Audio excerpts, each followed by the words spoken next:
किसी व्यक्ति द्वारा सक्रियता से रोजगार की तलाश किए जाने के बावजूद जब उसे काम नहीं मिल पाता तो यह अवस्था बेरोजगारी कहलाती है। बेरोजगारी का प्रयोग प्राय अर्थव्यवस्था के स्वास्थ्य के मापक के रूप में किया जाता है। भारत में कितने प्रकार की बेरोजगारी पाई जाती है? मौसमी बेरोजगारी वह बेरोजगारी है जो वर्ष के कुछ निश्चित मौसमों के दौरान देखी जाती है। भारत में खेती हर मजदूरों के पास वर्ष भर काफी कम काम होता है, फिर भी कुछ समय के बाद लोग बेरोजगार हो जाते हैं। इसमें मौसम खत्म होते ही लोगों के पास कोई काम नहीं रहता है, जिससे लोगों के सामने कई सारी समस्याएं पैदा हो जाती हैं। अब बात करते हैं संरचनात्मक बेरोजगारी की। यह तब पैदा होती है जब बाजार में लंबे समय से चली आ रही स्थितियों में बदलाव आता है। उदाहरण के तौर पर बात की जाए तो भारत में स्कूटर का उत्पादन बंद हो गया है और कार का उत्पादन बढ़ रहा है। इस नए विकास के कारण स्कूटर के उत्पादन में लगे मिस्त्री बेरोजगार हो गए हैं और कार बनाने वालों की मांग बढ़ गई है। इस प्रकार की बेरोजगारी देश की आर्थिक संरचना में परिवर्तन के कारण पैदा होती है।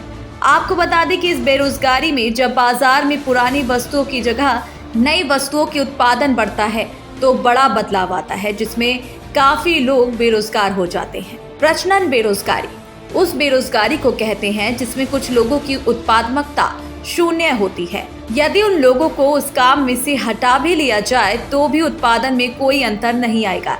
जैसे अगर किसी फैक्ट्री में 100 जूतों का निर्माण 10 लोग कर रहे हैं और इसमें से 3 लोग बाहर निकाल दिए जाएं तो भी 100 जूतों का निर्माण हो जाए, तो इन हटाए गए 3 लोगों को प्रजनन रूप से बेरोजगार कहा जाएगा।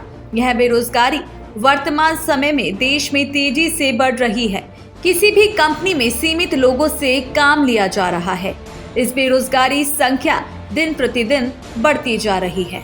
ऐसा व्यक्ति जो बाजार में प्रचलित मजदूरी दर पर काम करने को तैयार नहीं है या वह ज्यादा मजदूरी की मांग कर रहा है जो कि उसको नहीं मिल पा रही है, इस कारण वह बेरोजगार है। लोगों को मन मुताबिक काम और पैसा चाहिए जो उन्हें नहीं मिल पाता है और वो लोग बेरोजगारी की श्रेणी में आ जाते हैं। अब हम आपको एक ऐसे बेरोजगारी के बारे में बताने जा रहे हैं जो आप आजकल देख रहे हैं। ऐसे व्यक्ति जो बाजार में प्रचलित मजदूरी दर पर काम करने को तैयार है लेकिन फिर भी उसे काम नहीं मिल रहा है तो उसे अनैच्छिक बेरोजगार कहते हैं। इसमें लोगों के पास योग्यता होने के बावजूद भी काम नहीं मिल पाता है। तो आपने देखा कि बेरोजगारी कितने प्रकार की होती है और भारत में कितने प्रकार की बेरोजगारी पाई जाती है।